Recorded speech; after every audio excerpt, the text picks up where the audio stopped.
सोलायखागोन आरो दा जिहेतु बिपिएफआ बिराद मोजां मावबाय थादों आगोलबो मावदों गेजेराव बोसोरबा खम मोनाखै दा मास मोनब्रै सरकार गठन खालामनाय लोगो जिबायदि मावदों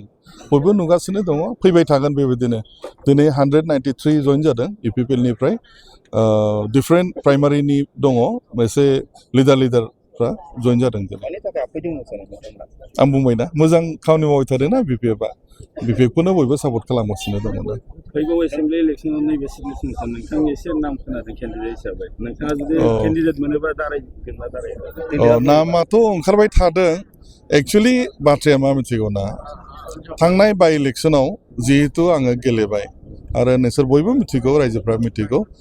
रुलिं गभर्नमेन्टनि एगेन्स्टआव बाइ इलेक्सनाव गेलेनाया बहुत माने समस्यानि बिसय थेवबो भटारफोरखौ इन्टेक लाखिनो थाखाय गेलेदों आरो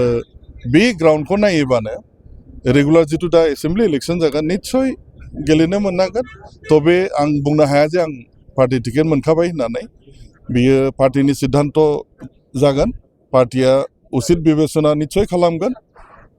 बिनि थाखाय नेनांगोन दा आं बुंनो हाया जे आंनो मोनबाय होननानै गेलेगोन आं गेलेखाबायबा दाखालिनो माबायाव बाइ इलेक्सनाव